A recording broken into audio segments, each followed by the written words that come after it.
Alors, la créativité, c'est une compétence qui est essentielle à développer chez nos jeunes. D'ailleurs, c'est une des 3 compétences qui va être une des compétences les plus recherchées dans les entreprises en 2020, donc dans demain, là, finalement. Donc, c'est important de développer chez nos jeunes, de sortir du cadre traditionnel pour leur permettre de développer ça. Pour résoudre les problèmes qui sont déjà d'aujourd'hui, là, les problèmes environnementaux, les problèmes d'économie. Donc, c'est pour ça qu'on pense que c'est vraiment important de travailler. Et démontrer aussi aux participants que la créativité, c'est pas juste de l'art. Ça s'enseigne, il y a des techniques, il y a des façons de devenir plus efficace et plus créatif. Le but de l'atelier, c'est vraiment de faire vivre toutes les étapes de la créativité qui part de la production d'un problème, de la production d'idées. On va faire vivre aussi aux participants des activités qu'on va appeler des flexibilités neuronales où on travaille ce muscle du cerveau, mais de la créativité pour développer des idées. On parle du temps d'incubation, ce qui est nécessaire dans le processus, la sélection d'idées, la réalisation de prototypes. Du retour, en tout cas, en bout de ligne, sur le processus créatif en tant que tel.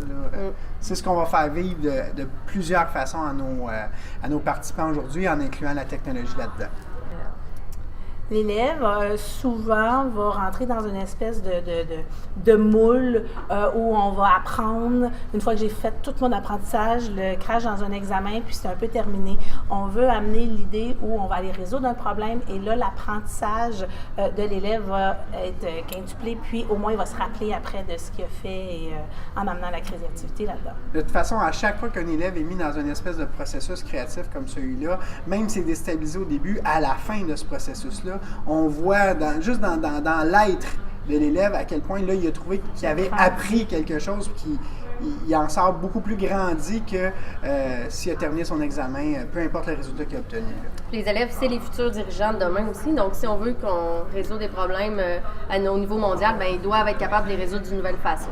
Parce que la créativité, en fait, c'est un processus pour résoudre, oui, un problème, comme tu l'as dit, mais aussi c'est une façon de faire des liens dans notre tête qu'on n'avait peut-être pas pensé de façon traditionnelle. Donc, il faut sortir de notre rigidité puis notre façon traditionnelle de résoudre des problèmes pour aller explorer une autre façon de connecter, dans le fond, des connaissances qui ont l'air, a priori, vraiment...